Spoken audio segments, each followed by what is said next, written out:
This program contains language that is intended for mature or immature audiences. Anyone affiliated with this train wreck of a show assumes no responsibility for its content. Jesus, rhyming. God, that's what? Like he's sitting on a toilet, doesn't he? God dang, Anthony, just keep running to the daggone end zone. What are you doing? What are you doing? Oh, you know what? You're a pain in the ass. And all you want to do is talk. Play, will you?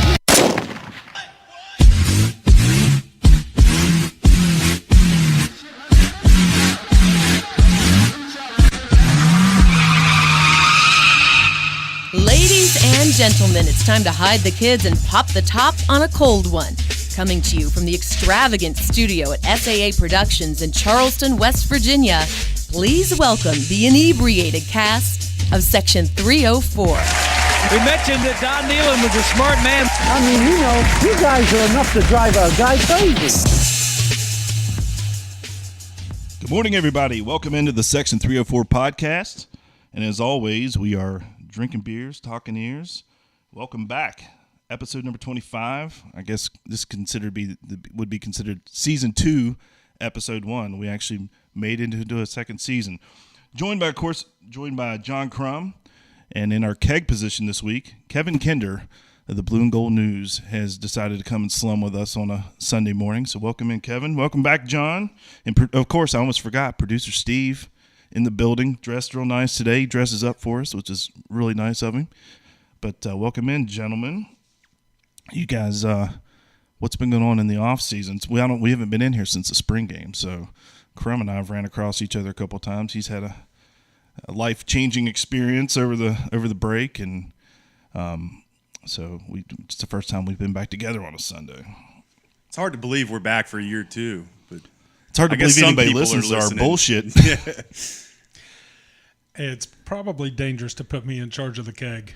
When I learned I was in the keg position, yes. I was like, sharing may be a problem here. Kevin Kinder of Blue and Gold News is going to be pumping the keg for us today. And we brought him in today. We got a couple of things we're going to talk about in the show. Later in the show, Quincy Wilson is going to join us by phone. We're going to talk to him about he's got a new job. He's at Glenville State now. He's a running back coach. So we'll talk to him about his new job. Maybe even get a little dirt on the inside workings of what's been going on at WVU. Maybe he's able to say some things now that he's not working in the program. We'll see. And then, of course, everyone always talks to Quincy about the play at Miami. So maybe we'll get him to break it down for us a little bit. People call it the run. It wasn't a run. That's what people forget. It was a screen pass.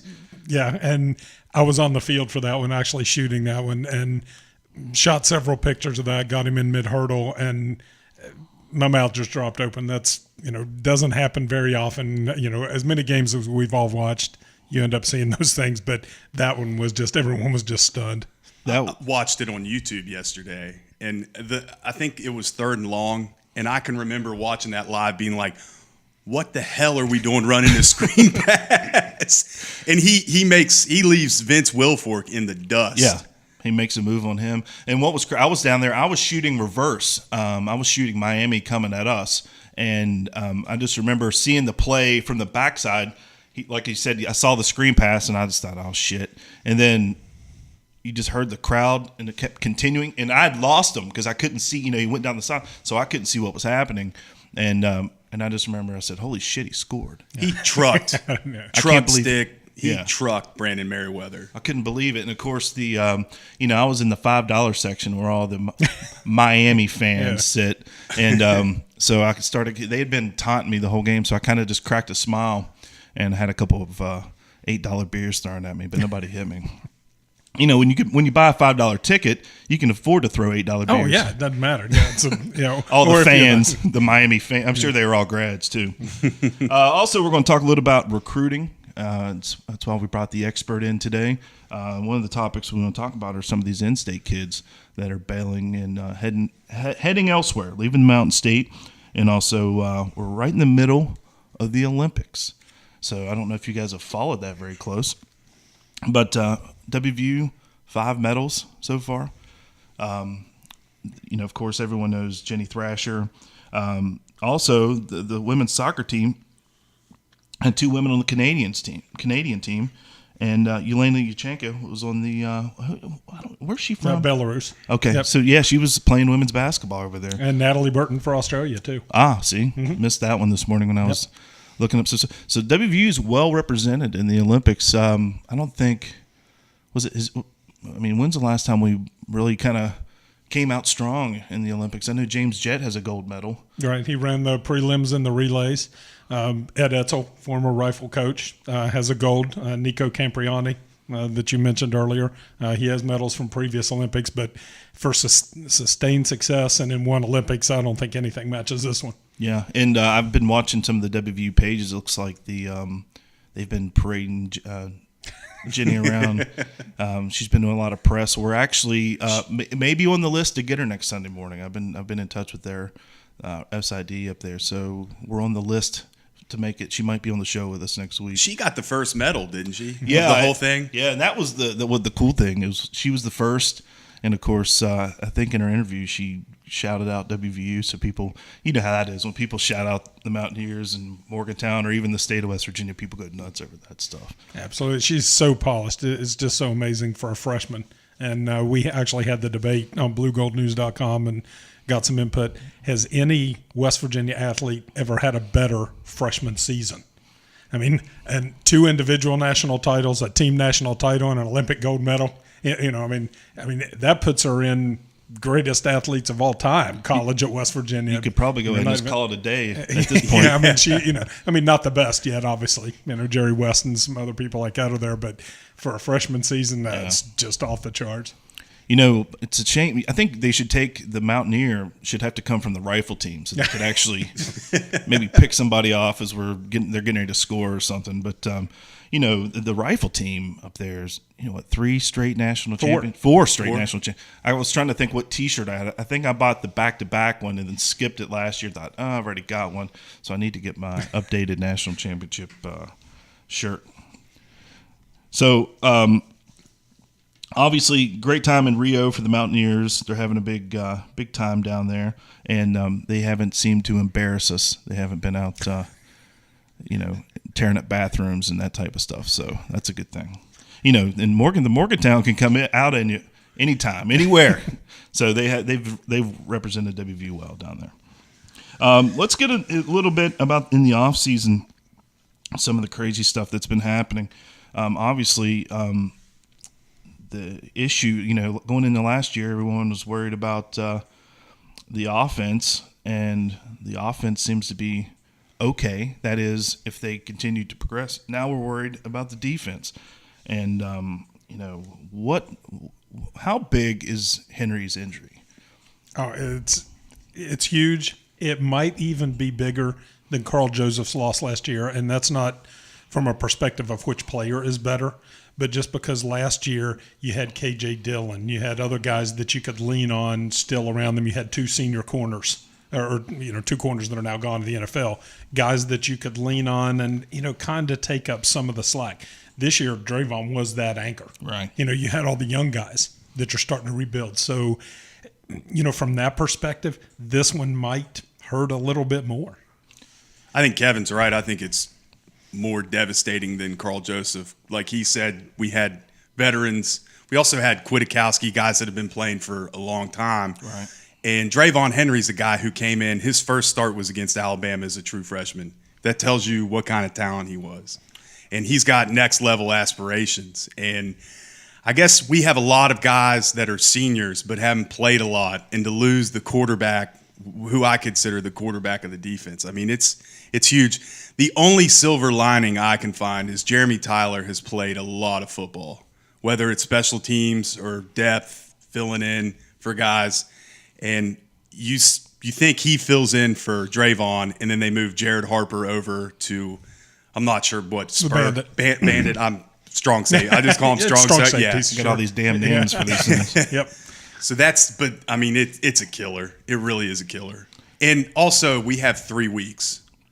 I can remember when I was in school, Tim Brown got hurt. I think he got hurt like the week of the first game, and he was out for the year.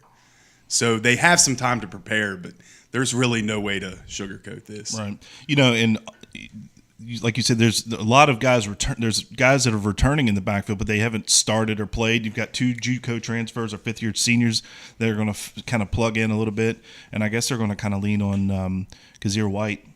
I guess they've plugged him in. He's definitely looks like he's making a push, but it's like always. I mean, you guys that played the Node, when you come into a new system, there's always that getting used to things, learning. The terminology. Heck, we're struggling with Spurs and Bandits. They're struggling with all the different coverages and everything that you're talking about. So that's really tough. And the other thing, moving Tyler back is the one option, but that kind of creates that ripple effect.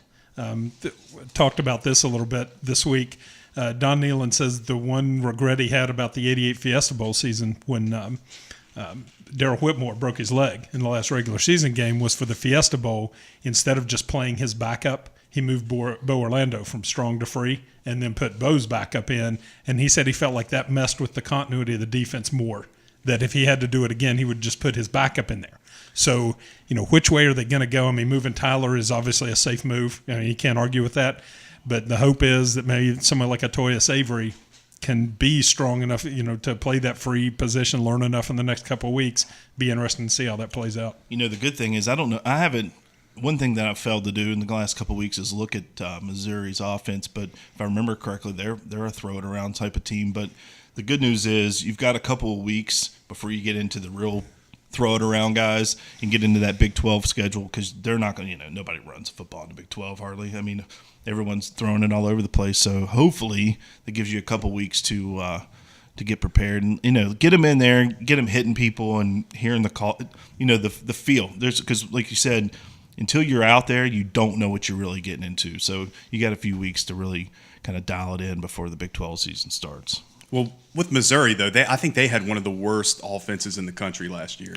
Yeah. And they've had off-the-field issues. They got a new coach. So you would think that's, to me, a matchup of strength on strength. Like, their defense is really good. Our offense is supposed to be really good. So I like us against Missouri. I think we're a 10-point favorite. And that line kind of surprises me a little bit, doesn't it, you? I mean, I can see West Virginia being favored, but a double-digit favorite, that kind of surprised me a little bit. You think Vegas has got on the Sky-Ho train? Maybe they're on board? I don't know. That could be potentially the sucker bet of week 1, too. But I think if we take care of the ball, we'll be fine against Missouri. Speaking of taking care of the ball, my thing is always, I'm come from that Don Nealon era of football. You got to run the ball effectively. Wendell Smallwood, of course, left, went to the NFL. Our boy, Big Perm, is back, Shell. And then we got the JUCO guy. Have you seen Crawford in person? Yes. Tell us about him. Okay. Thing that stands out to me about him is he's not an overall blazing speed guy. But when he gets the ball in the hole, he can make a guy miss. And it's not, like a Tavon Austin move or anything like that. But it's a one-cut, sharp, nice direction thing, and guys just don't seem to get good shots at him early on. He'll make that first guy miss, get extra yardage, finishes the runs really well. I mean, he's going to play. And Russell, I'm sure you guys have talked about it before, he's got to be consistent. He can't do the dancing, when he gets the ball, the hesitation thing. Or he's got a guy that can take some of his carries, definitely. So, I have hopes for Justin Crawford. Dana has said that he feels the depth is better this year, if you can believe that. I mean, we had the leading rusher in the Big 12 last year. I don't know if he's trying to pump his guys up with that, but I watched Crawford's highlights from JUCO, and he kind of reminds me of Charles Sims. Mm-hmm. I mean, Charles Sims made everyone miss, and he wasn't a home run guy like Steve Slayton. I mean, once Slayton hit the hole, he was gone. But Crawford, have any of you all seen the Netflix show called Last Chance U? Yes. It's about the JUCO. I mean, it's where Clint Trickett's coaching. Long story short, these guys are the best JUCO in the country. They beat everyone by like 60 points. It's ridiculous. And they're real dismissive of all their opponents. When they're about to play Justin Crawford, I think he went to Northwest Mississippi. They're like, this dude is the best player in the league. Like, we better be ready to play. So I don't know if that tells you anything, but a lot of the players have said that he's as good as advertised. The coaches have too. And I'm excited to see him play. Makes me feel better because, I always feel like if you can't run the football and you just really have no shot, especially if Skylar Howard continues to have accuracy issues in his mid-range game. I mean, obviously we've seen the guy throw the home run ball, but in this offense you can't on 3rd and 3 check down and try to throw it 65 yards down the field. Doesn't work. Kills your defense, and you get in our defense, of course, obviously has to rest a little bit this year. You can't just let these guys. We're thin already, so we can't have the defense going on the field every 3 and out, 3 and out, 3 and out. So running the football is going to be important, and I think Shell, he has the skill. I mean, he has NFL talent. But his issue is just hit the hole. The king of hitting the hole was Avon Coburn. Avon, to me, always hit the hole, got us 3 or 4 yards, and that was it. And if he could bust it, he would bust it. But just hit the hole, get your yards. Don't try to dance and go left, because the days of outrunning everyone to the edge are over. When you hit the college level, you cannot try to run to the edge unless you're Noel Devine or Steve Slayton. Those guys could do it. But Shell doesn't have that kind of speed, and I want to see him run like he ran against Alabama. I think we saw some progress in that direction in the spring, but like you guys said, you've got to show it in the games in the fall, and he can do it. There's no doubt he can do it. It's not an hey, if, maybe. There's no doubt he can. He's just got to do it every carry. Yeah, he's got to be consistent. Yep. I mean, week to week, you do not know what you're getting out of him. Right. I mean, he might have 120 yards and a touchdown, or he might have 40 yards on 20 carries. I mean, it's consistency. He doesn't have to do everything. We got guys that can help him out. We got a great offensive line. And to me, the run will open up the pass. It's not the other way around. If we can run the ball, we got these guys on the outside that are supposedly talented. And we've seen glimpses of that talent and what could possibly be, I think, Dana's best offense at West Virginia. But it's going to start with the running game. Let me tell you, I actually got to talk with Skylar Howard, and what a nice kid. It's the first time I've ever got to have like a conversation with him. He was at Brian Joswiak's golf tournament. A bunch of the guys came out, and he was just kind of standing there by a golf cart, and I walked up, introduced myself. Nice guy, and it actually makes you feel bad about having to discuss his some of the issues that he has, because he's such a nice guy. And I told him I wish him the best of luck. I actually got into a conversation about his wide receivers, so he's excited about those guys. He thinks they could be he said out of his mouth, this could be one of the best receiving corps in the country, but he said could be. They have the potential. He didn't say they were. He said we've got a lot of potential. So he seems to be very positive and thinks that some good things could happen with those guys. Have you been to – I haven't got to go to any practices. I don't think you've been to any practices. What have you seen out of the receiving corps so far? It's kind of the same thing that we've seen in last years, and this is something that I've been stuck on maybe a little bit the last 2 or 3 years. There's always names that we know. We hear the names repeated. But when you look at the actual production, it's that hit or miss level. So what do we need to see this year for the improvement? Shelton Gibson has to be more consistent catching the ball. They've been working on that with him a ton, and it's most of the time it's balls that are right at him. I mean, they were working him with jugs, guns. They're firing the ball at him from 3 yards away. Just getting him comfortable in that. Jovan Durant, the same thing. Missing the spring, I think that hurt him some, but he can certainly come back from that. There are enough guys, like you all said, for West Virginia to have 4 or 5 receivers that they can count on. We kind of overlooked Dakiel Short some. So when the passes are on target, yeah, they can do it. We saw a couple of deep balls completed. We saw some mid-range stuff that when it's on target is going to be there, and they're going to swing the ball out. Justin Crawford, Kennedy McCoy, those guys catch the ball pretty well on those swing routes. So it's there. It's just the doing it every time. I think we've hit a theme here of consistency. Mm-hmm. Well, what about Karan White? I've heard he's on ESPN as a guy to watch. People are saying he looks like his brother. Expect that kind of breakout. Well, he looks like him. Yeah, well, definitely looks like him. Dreads and all, but you know what I mean. What can we expect out of him? To me, he didn't play a lot last year, but you saw glimpses, and then the bowl game. It's like kind of the same thing with Gary Jennings. Like you saw a flash of this guy could be really good. Like as far as eyeball test goes, those two guys look like All-Americans. You know, I say it all the time. And I should probably print it on a T-shirt. I always feel like it's year 2 in Dana's system that sometimes these guys come out of their shell. I mean, Clint Trickett, Kevin White. I mean, we've seen it. They show up the first year, you see the flashes, and then year 2 they explode. I'm hoping that's the case for him because that's how it happened for his brother. His first year, I just remember thinking, damn, this guy's so big and physical. Too bad he can't put it all together, and then boom, so. And if you look at White's game log from last year, you saw a pretty nice progression. Toward the end of the season was where he had the majority of his catches. Now, Arizona State, I'm going to get away from the homer tag here because I know a lot of people will, put that on us all. Arizona State had a pass secondary that could not compete in the Mountain State Conference.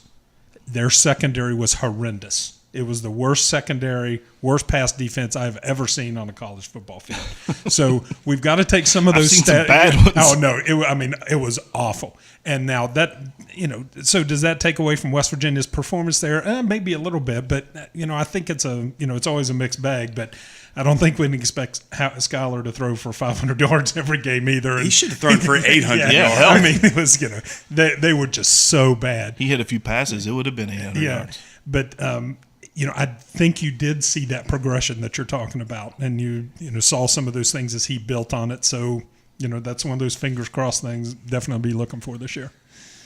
All right, well, let's switch gears a little bit, and let's talk about some recruiting. And obviously, you guys at Blue and Gold News cover and follow recruiting very close. And but one of the topics and one of the things that we've seen this year, this is what in the state of West Virginia, what we call an excellent year for high school recruits. It's unprecedented. I can't remember there ever being this many kids with Power 5, not just a couple here and there like WVU Marshall, but big Power 5, big not Power even 5. Guys like just maybe getting one offer from Louisville or like one offer. These guys have 20-some offers. But we haven't seen this type of talent in the in the probably maybe since the 90s when you came out with a class with like Plants, Moss, who else was in that class?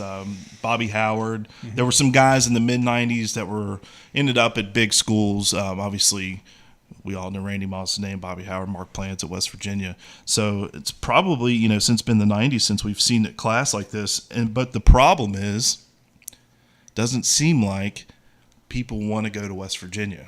Okay, I got a question for Kevin before we get into this. Fire away. Is this a one-off, or is this a function of kids going to camps, getting more exposure, and then them extending the amount of practice you can have? The high schools can practice. I guess they get a couple weeks in June. What's the cause of this? I think the way that recruiting has changed, I think that's part of it. And I think the rise of the internet does that. It's much easier to get highlight films. Back in those days, we were talking about you sent your videos to, the recruiting coordinator or whatever, if you knew how to do that. Right. To get them there to see it. Now you can say, hey, coach, check out my highlight tape. It's on YouTube. You just send the link and you put up your own deal, or you go on one of the, many services or places to load those things. So, yeah, I think that's there. And I think there's just more time spent recruiting. I mean, back, say 20 years ago, you didn't even really have a recruiting coordinator position. You had a guy maybe, track some stuff, but it was all the individual coaches. Well, now you've got the whole staff. West Virginia has Ryan Dorchester. He's got GAs under him. He has Casey Smithson. All these guys are doing that and actually doing recruiting from their office. So, they're not allowed to go out and travel, but they can see all those things, vet them, and then get them to the coaches. So, yeah, I think you put all those things together, maybe some of West Virginia's guys are getting more notice. Well, what do you think is steering them in other directions? Do you think that maybe it's a issue of West Virginia doesn't seem very big time to in-state kids, or are they just saying, I want to get away from – I just want to get out of here? Or is it the glitz and glamour of the SEC and the bigger schools that takes them up there? I mean, for me, and I'm going to totally go homer on this, I don't see any real reason to that you've got to go somewhere else. I mean, if you're an in-state kid, I mean, it seems to me like you would want to go to West Virginia and kind of represent, but maybe there's other issues there. What about the coaching situation? Is that playing into this? When we talk to players, we do ask them, and obviously due to NCAA rules, we can't promote a school or anything like that. We just have to ask general questions.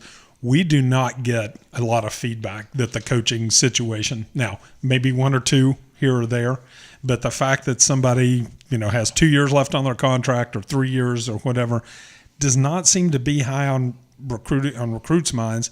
And I think part of that is because they came up in this era and they know it doesn't really matter if you got a 5-year contract. And you mess it up next year, you're going to be fired. That's not important to them. So, maybe in one or two guys' cases it is, but overall I don't think so. As far as, we'd all like to be able to put our finger on one reason that these guys go somewhere and then say, okay, we're going to fix that. But I think there's a lot of different reasons. Derek Pitts, said at his announcement it was as much a family decision as his to go to Penn State. That's okay. I'm certainly not going to criticize that. But, you also have to wonder, hey, this is your life. And if family's important to him, hey, that's great. Not criticizing that at all. But, I think that was the case there.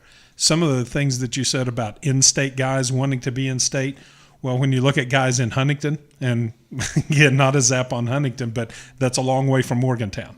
So, are the ties as strong there for the in-state thing? Mm-hmm. And you got to give them those guys that want to go to Marshall. And then there's also the glamour names. I mean, let's face it, the SEC gets 5 times more coverage than everybody else. It's just the way it is. Right. So when LSU or Tennessee offers you, that's going to turn your head. So I think if you look down this list, the people we're looking at, it's kind of a different reason for each one.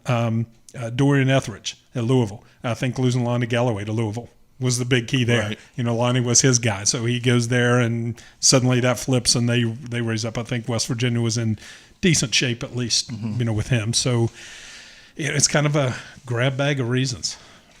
Yeah, I wish, I'm looking at this name, these names here. Of all the guys, I really, really wanted Pitts and I wanted the linemen, because I just know how important the offensive line can be. But I just thought, if you're going to play offensive line, why, you want to go to West Virginia. But I really, really wanted Pitts. What about safety?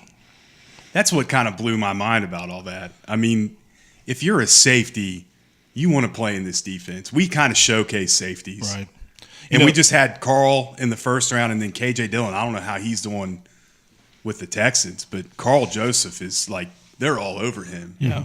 Well, and one of the things too, and I think we've talked about it on the show, and I'll throw it at you, Kevin. I think it would be hard for me as an in-state kid right now. Let's just put this scenario out that, I'm an in-state kid and maybe my family can't afford to fly all over the country and see me play.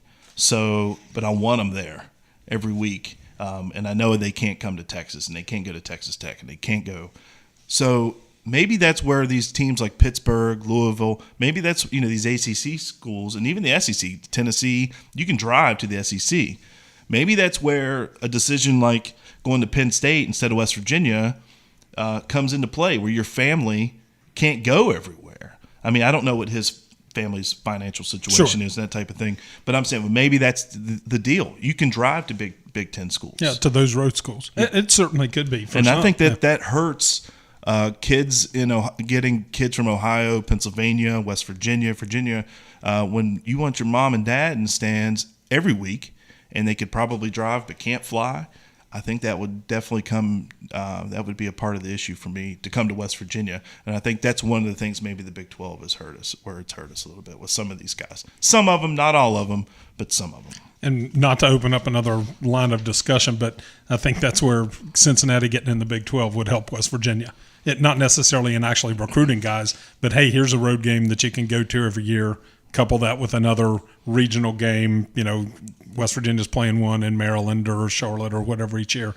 Maybe that alleviates that a little bit. Yeah, it's an extra week with mom and dad can come and see you. Yep. Well, speaking of in-state recruits, we're going to take a quick break. When we come back, we're going to be joined on the phone by Mr. Weirton Steele. Q, Mr. Quincy Wilson, will be joining us, and we'll talk to him and maybe get some insight from him on what kept him here in the Mountain State, and just kind of get his input on some good stuff. So we'll be right back. We'll be right back after this word. Son of a bitch! I just won a huge payoff at PickInsider.com, where you can play everything from horse and greyhound racing to daily fantasy sports. Try your luck betting exactas and trifectas on the races, or playing fantasy sports games like Home Run Derby and Touchdown Challenge. The action and excitement are almost unlimited, giving you lots of opportunities to win big. So what are you waiting for? Come join the fun at PickInsider.com and start winning now. The great state of West Virginia is known for its natural beauty, and if you enjoy fishing in the Mountain State, you need to visit our friends at West Virginia Outdoors, located in Poca. Whether you're a novice or an expert, West Virginia Outdoors has everything you need to catch the big one. They feature premier bait and tackle models, as well as products made right here in West by God, Virginia. For all of your kayak and fishing needs, visit West Virginia Outdoors in Poca, or visit them on the web at shopwvoutdoors.com. Hey, this is Brian Joswiak, and we're drinking beers and talking ears on the Section 304 podcast.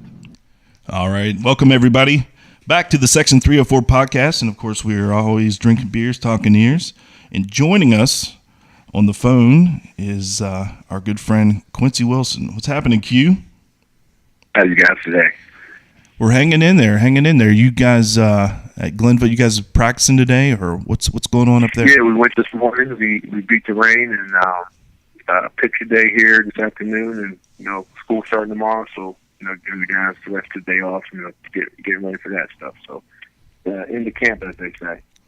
Well, first of all, congratulations on your new position there at Glenville. Tell us a little bit about Glenville. What kind of brought that on? What took you down there? And did you before you took off? Have you had aspirations, and have you wanted to coach, or was this something that was kind of presented to you? You know what?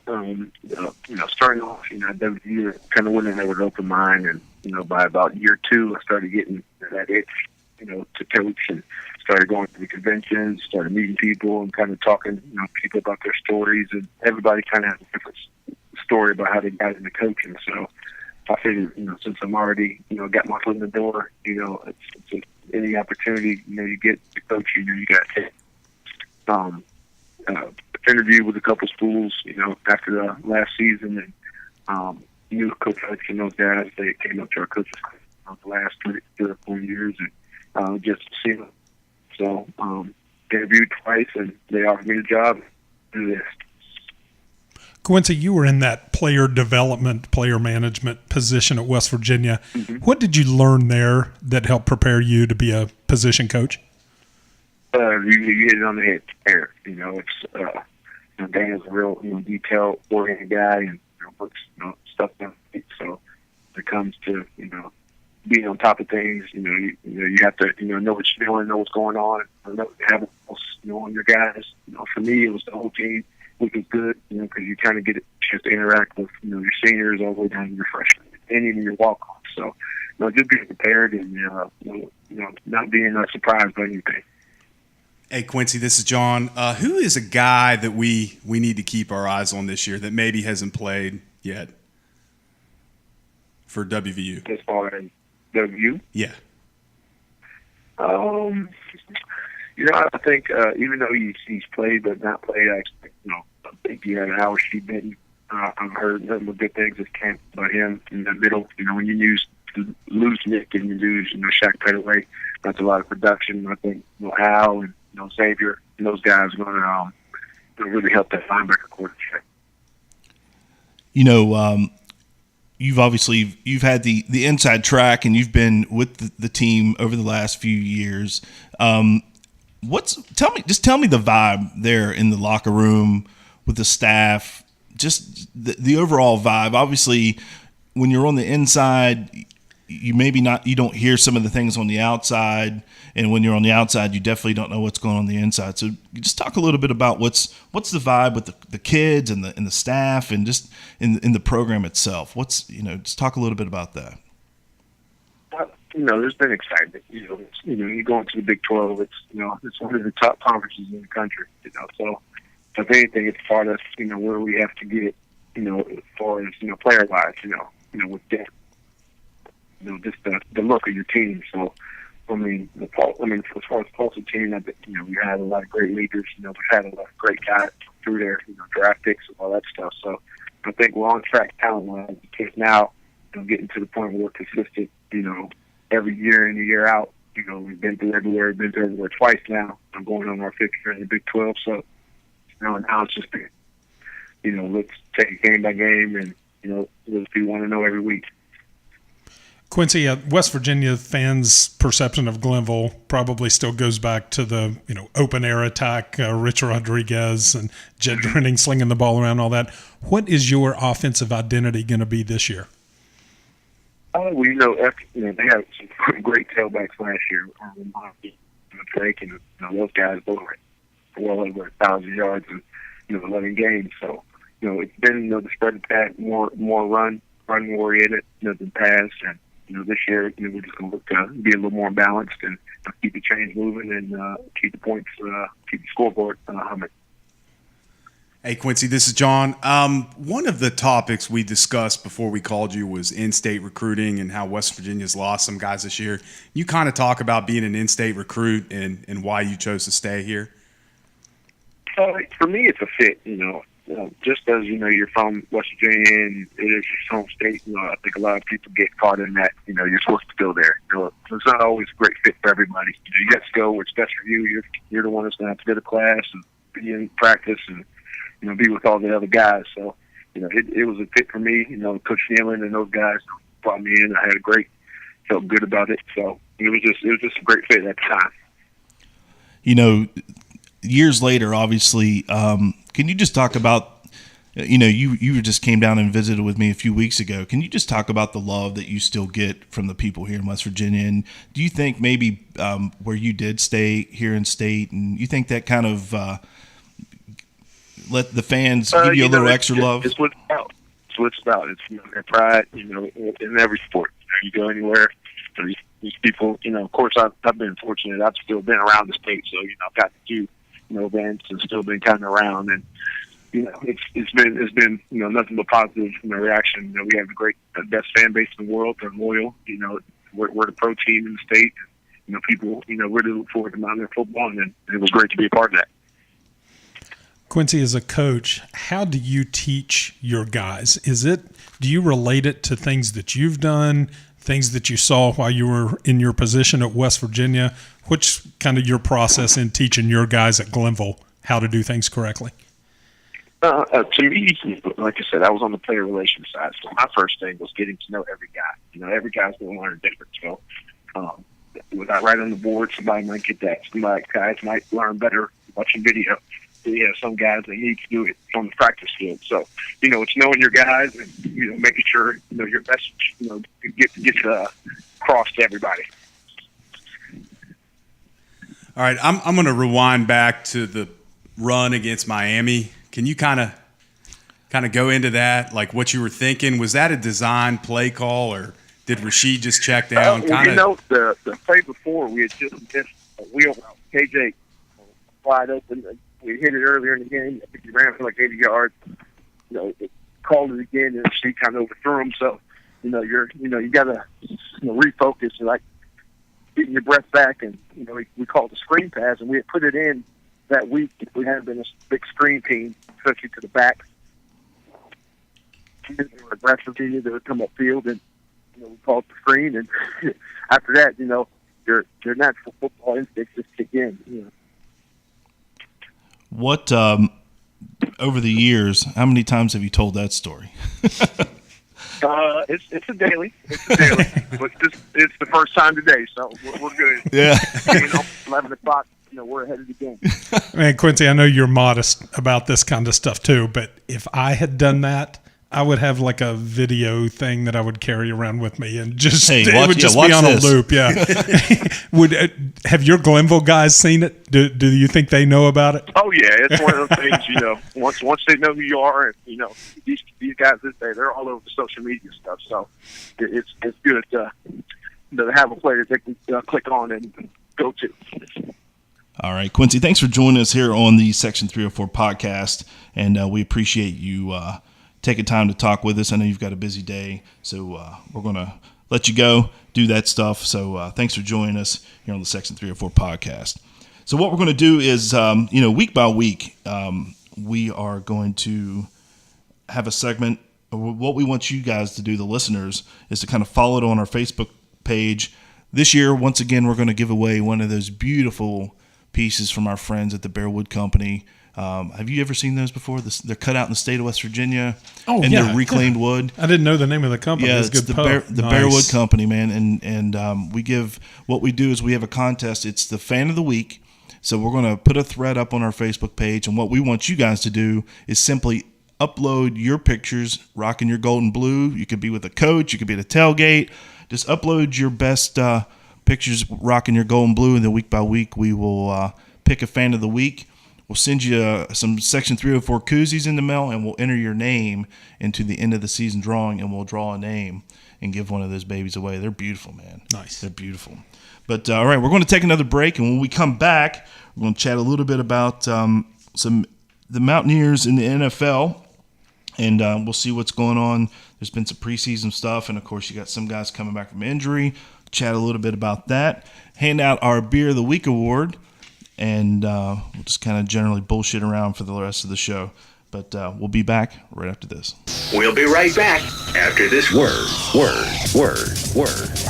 Son of a bitch!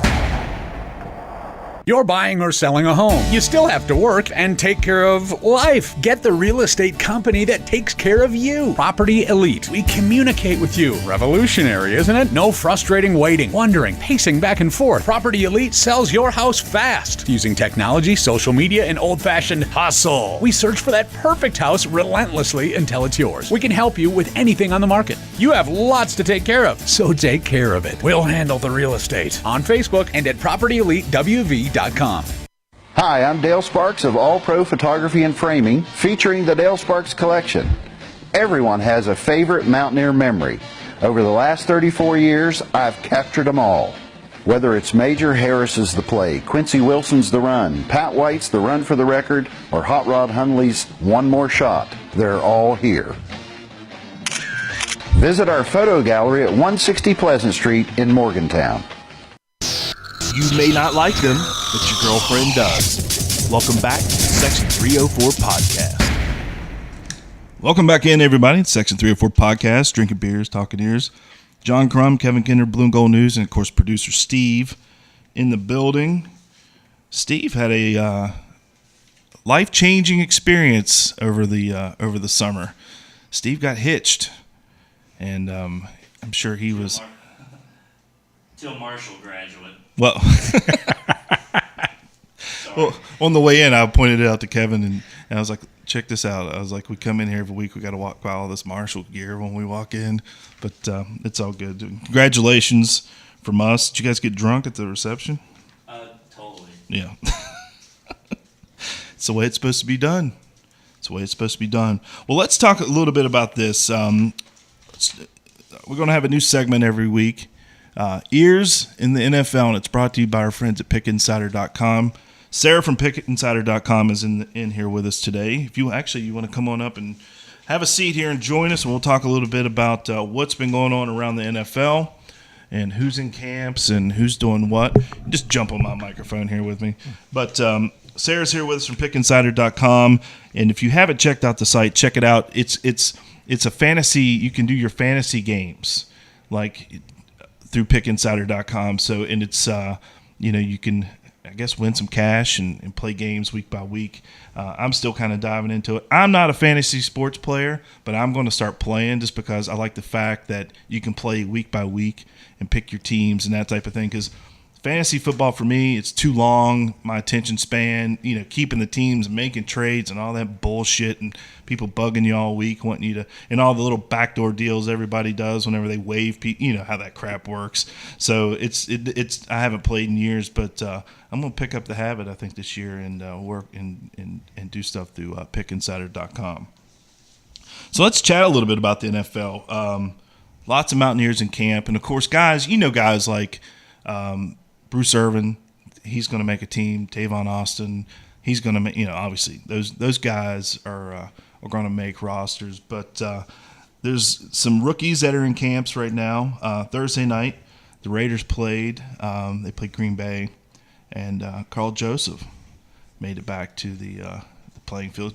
And I saw some pictures. I saw a really cool picture of him and Bruce sitting side by side, and that was actually good to see. Just a cool picture in general, when you see two guys like that that were total badasses for WVU. You see him stuff Eddie Lacy? I didn't get to watch the game. I saw a clip of that. He stuffed Eddie Lacy on the goal line. I don't know if they scored the next play, but he knocked the shit out of Eddie Lacy. And that doesn't matter. As long as the West Virginia got in well, right? Yeah. That's what we're looking exactly at. Exactly right. Yeah, and, of course, also going around the league, I didn't. I thought Smallwood. I'm a Steeler guy, so I tuned in, and I didn't see the report where he got hurt, so he didn't get to play with Philly the other night. But Najee Good played. He had 7 tackles, so he's. Talk about a guy that just built out of nowhere, and I'm sure you've got some other guys on your list we're going to talk about. But who would have said a walk-on guy at West Virginia that got zero notoriety? When he came here, and even a lot when he played here, he has carved himself, from his standpoint, a great NFL career. He's, qualified for a pension, obviously, stalwart on several teams, special teams, linebacker, and just done really well. Couldn't be happier for him. Yeah, he had 7 tackles the other night, played well. One of the things you hit there was pension, brother. Yeah, you hit that mark, man. You become vested in the NFL. You're taken care of. So good for him, Obviously Smallwood was out. There's nobody with the Steelers, nobody with Pittsburgh. And I sent out a list the other day. Kevin White, though, made his debut. Have you guys been following him at all in Chicago? Been watching him, a little bit coming back from injury. I think they're being a little cautious, because those kind of injuries that he had, the stress fracture and those kind of things are, you're always worried about recurrence of that. And their head coach, I know I saw something a couple of days ago that said, hey, it's time for him to come on out and start making his mark. And there's no doubt, he has the talent. He has the ability. And the way that he blossomed there, maybe he gets that blossoming effect this year. Obviously didn't get a lot of work in last year before he was shut down for the season. But I think he's got a chance. And they've got enough of a passing attack that I think he can fit in and help, but he doesn't have to be the guy. Yeah, they got a good group of receivers. I don't think overall their team's very good, but you got Cutler. Cutler can get you the ball. I don't know if he's going to win any playoff games for you. He's kind of a head case. I was looking at you trying to keep a straight face, but go ahead. A guy I want to watch is Darryl Worley, because I think he has positioned himself to definitely make the roster, but I've heard he's run a little bit with the first team down there in Carolina. They got a good team, and he was kind of a guy you're like, why are you going pro, man? And then, boom, he knows more than I do, obviously. Yeah, especially, he had some trouble there last year covering a few guys. So it was, very questionable. But seems to be doing well at Carolina. And hopefully, he gets in there and gets him obviously he's shooting for the 1 spot. But, even if he's a backup, that'd be good for him. I tell you a guy that I've heard to keep an eye on is Charles Sims. They've really been hyping him up, they're going to use him. We all know how good of a receiver he is out of the backfield, and that's a team I'd keep an eye on too, because Jameis Winston is going to be a really good pro quarterback. Well, we were talking about them last night, and he started for Doug Martin the other night. He had 20 yards with 5 carries, and of course, preseason you play 1 or 2 series, and then you go over and get full on Gatorade. Yeah. But obviously he's going to be big for Tampa. And when he came from Houston, he just looked like a pro. He looked like a pro at West Virginia, catching the ball out of the backfield, doing all the things that pros are supposed to do, and he did it at West Virginia. And can you imagine what West Virginia's offense would have been that year without him? He was the majority of the offense that year. Right. So lone bright spot on a very tough team, tough year. Yeah. Who are some rookies that are what you would consider tweeners? Guys battling to make rosters. Who are some guys that you think might actually make a team, or even a practice? That's not a Walmart job on the practice team, by the way. You get paid pretty good, and then you're still there, and you get But who are some guys you think maybe might stick somewhere? I haven't heard any. What's KJ Dillon doing? I haven't heard anything about him. He played night before last in the Texans. Okay. He did really well. And I think we're all kind of surprised because I'm the first person to admit I have no idea what the NFL looks for and judges on sometimes, and you guys jump in definitely here because I will look at guys and think that guy's just not fast enough or he's not big enough or whatever. And then suddenly they stick and they carve out a career. I mean, Najee Goode's the same thing and, great college players, but, wonder what they are. I've seen some decent things about Mark Lewinsky, second year that may be able to hang on to, a job there in Seattle. Nick Kwiatkowski, you look at him, he's not a speedy guy. He's not a, whatever, but, he's kind of a Bears-style linebacker. So, does he hang on to a spot? When you look at guys like that, I think fit is just as important as their, what their talent is. Are they in a system, that kind of fits their style? I think Shaq Petaway, he's another tweener, I guess. When you watch him on the field, he's an animal. He was MVP at the Cactus Bowl, and now he's playing with the Chargers. And I know he was leaving it all out there just when they were practicing, just so he can nail that spot on the team.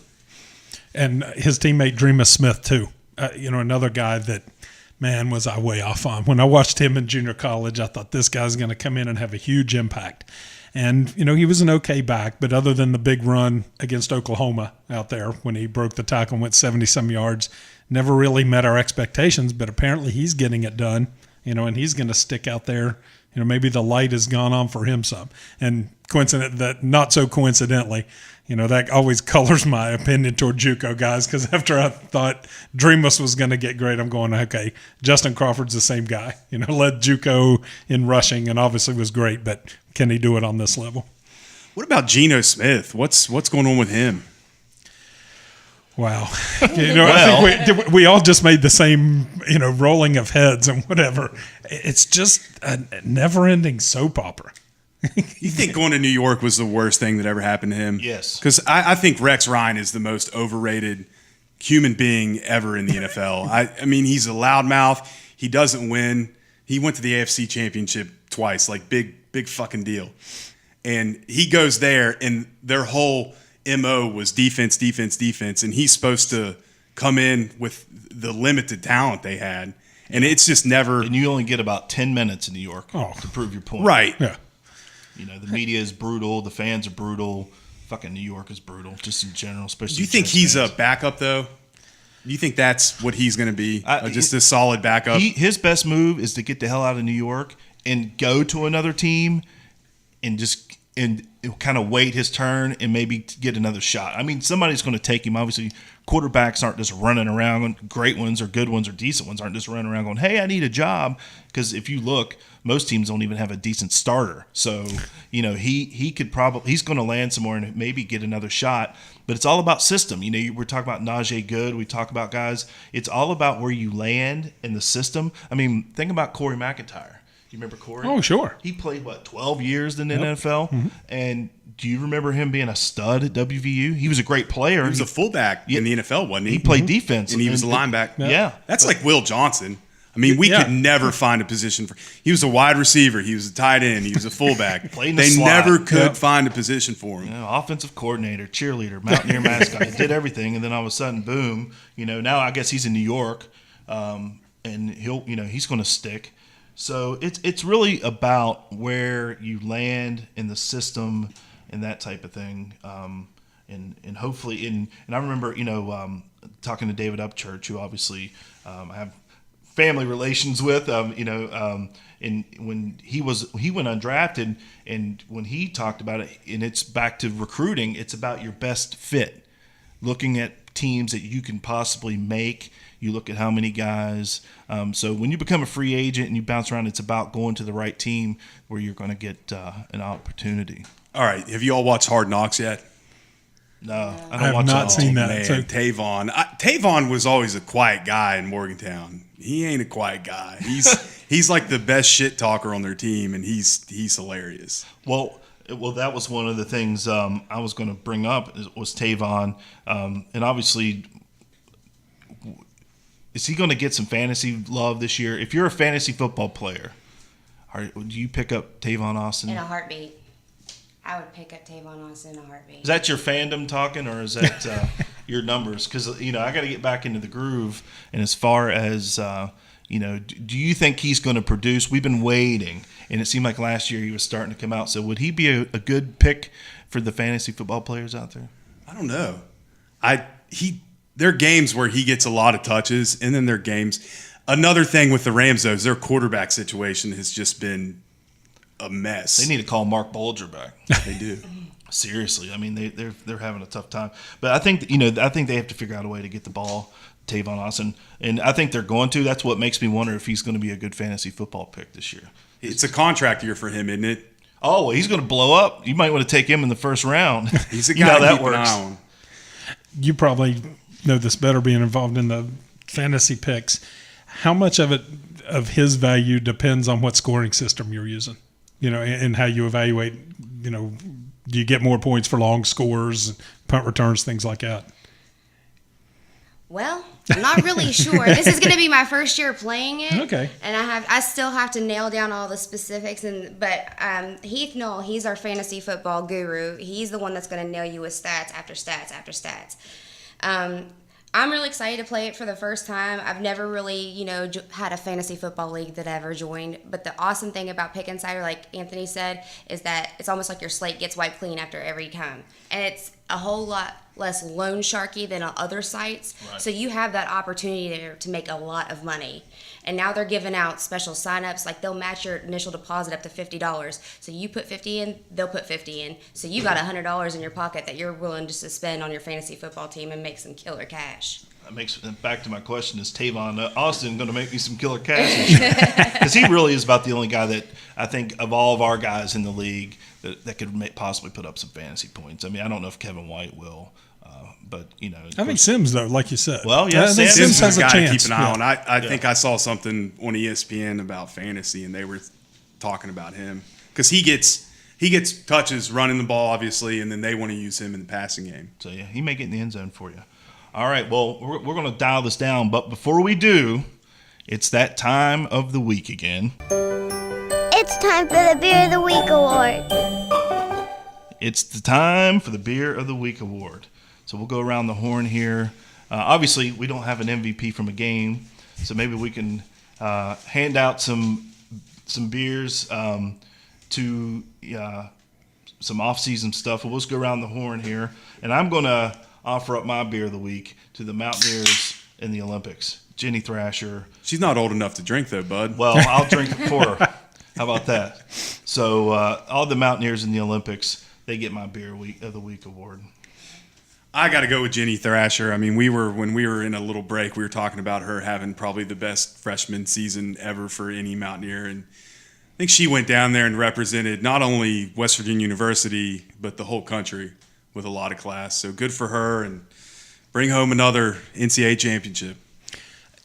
And that's a great pick. I obviously couldn't go against that. I'm going to go a little bit different angle, though, and mine's going to Skylar Howard. And not because he is the greatest quarterback in college or anything like that, but he takes a lot of criticism. And, there's a basis of it there. He knows he has to improve his accuracy. He mentioned that in fall camp. But he gets a lot of unwarranted criticism, too. He does not fire back. He isn't bitter about it in public. He answers every question, comes out for every interview session. The way this guy handles himself in the face of all that, it's really a credit to him. So it's more of a hats off thing than a performance thing. But, for me, I'd raise one to Skylar Howard. All right. You want to hand out a beer, Sarah? Sure. I'm with you and John. I'm totally with Jenny Thrasher. Watching a Mountaineer win the very first gold in the Olympics is just one of those mind-blowing experiences. And the way she carries herself and the way she handles herself. And I can remember the news reporting, I bet you West Virginia University is going crazy right now. No, yes, we were. Yes, we were. And before we go, I want to hand out a sip. I just read this morning. Did you see the our friend Dell Sparks at the Dell Sparks Collection? he donated 20 framed photos to the West Virginia State Police to put in, I guess, in the barracks all across the state. Some of them are pictures from games, but a lot of them look like, just from the newspaper clipping I saw, were photos of troopers at Mountaineer Field. Oh, that's and of cool. course, he does a great job with his framing and shooting and stuff. So, and of course, this season you guys can win pictures from the Dale Sparks collection. We're going to have the score prediction game on our Facebook page. So you got to pick the scores closest without going over. Wins an 8x10 from the Dale Sparks collection. So, of course, he's been there since Art Lewis was there taking pictures. So there's lots to choose from. And we have lots of good stuff. But I know my man Steve's got to take out of here. Thanks for having us in this morning bright and early. And thanks, Kevin, for joining us here in the Section 304 podcast. Lots of good stuff coming up this season. We appreciate you guys taking the opportunity to download the show and listen, because if it wasn't for the listeners out there, we would not have been back for season 2. I guarantee it. But we got a lot of good feedback, and we're going to continue to grow the show. We're going to change a few things. We're going to go in some different directions and just have a lot of fun this season. So it's a good show back. Thanks for Quincy Wilson for joining us this week. Sarah, thanks for coming in and talking some NFL with us. And we're going to bounce out of here. I'm going to go take I get to go see Pete's Dragon today. So Layla and I are going to go to the movies and check that out. But thank you guys for listening to the Section 304 podcast, and we'll be back next week right here on iTunes and Stitcher and wherever the hell else you're listening.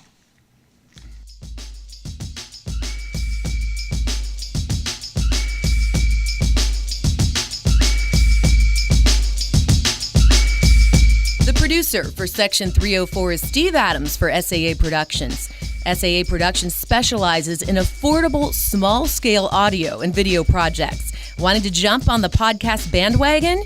Call 304-299-1234. That's 304-299-1234. And don't forget to check us out on Facebook and on Twitter.